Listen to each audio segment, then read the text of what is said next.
Kamu pernah nggak ngerasa kayak gini? Rasanya aku capek, padahal lagi nggak ngapa-ngapain.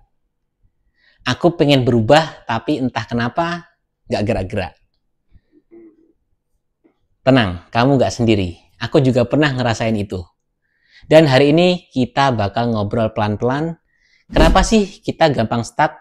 Dan gimana cara keluarnya tanpa memaksa diri? Assalamualaikum warahmatullahi wabarakatuh.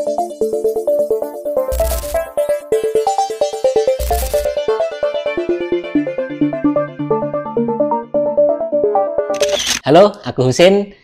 Kita udah bahas soal kebiasaan kecil yang bisa ngubah hidup, tapi sebelum ngomongin perubahan, kita perlu jujur sama satu hal.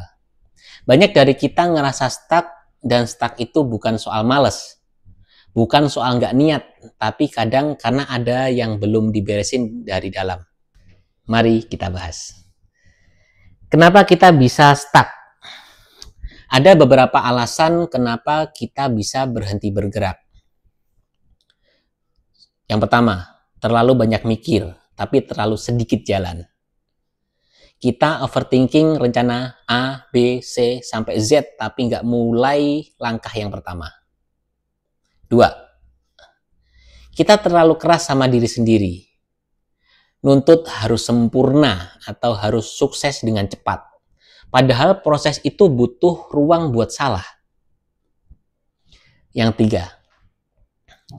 Kita capek, baik secara mental, emosional, atau spiritual. Dan capek ini kadang bukan karena kerjaan, tapi karena isi kepala kita yang nggak berhenti nyalahin diri sendiri. Terus gimana caranya keluar dari stuck? Aku belajar satu hal penting. Keluar dari stuck itu bukan tentang lompat tinggi, tapi geser secara perlahan. Catat baik-baik, biar lebih powerful. Yang pertama, sadari, bukan dibantah. Kalau kamu ngerasa stuck, jangan buru-buru dilawan. Coba duduk dan bilang, ya, aku lagi nggak baik-baik aja, dan itu nggak apa-apa. Kalimat seperti itu bukan tanda kamu lemah sebenarnya, tapi tanda kalau kamu sadar. 2. Aktivitas kecil yang berulang. Coba jangan fokus ke target gede. Tanya aja ke diri sendiri. Hari ini satu hal kecil apa yang bisa aku lakuin buat diriku sendiri? Misal, jalan santai selama 10 menit di pagi hari, atau matiin notifikasi selama 1 jam setelah bangun tidur. Hal itu kecil memang, tapi bagus untuk di awal. 3. Buka ruang buat ngobrol. Kamu bisa ngobrol sama orang, atau kamu bisa ngobrol sama diri sendiri. Kadang stuck itu karena kita terlalu hidup di kepala sendiri. Kalau kamu mau keluar dari zona itu, coba kamu tulis cerita hari ini atau kamu dengerin podcast.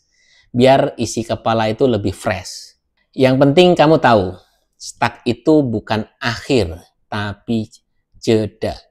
Kadang hidup cuma lagi bilang, sebentar ya, kamu butuh dengerin diri kamu sendiri dulu. Dan dari jeda itu kamu bisa mulai pelan-pelan untuk jalan lagi. Hari ini aku mau ngingetin kamu. Kamu nggak harus tahu semua jawabannya. Kamu nggak harus langsung semangat setiap hari. Cukup kamu sadar. Aku pengen jalan lagi. Tapi pelan-pelan. Dan itu udah cukup untuk memulai. Tulis di komentar satu hal kecil yang pengen kamu lakuin biar keluar dari stuck. Dan di video selanjutnya aku bakal bahas 7 keajaiban rezeki, rahasia rezeki bertambah, nasib berubah. Aku Husin, dan ini perjalanan tumbuhku. Sampai ketemu di video berikutnya.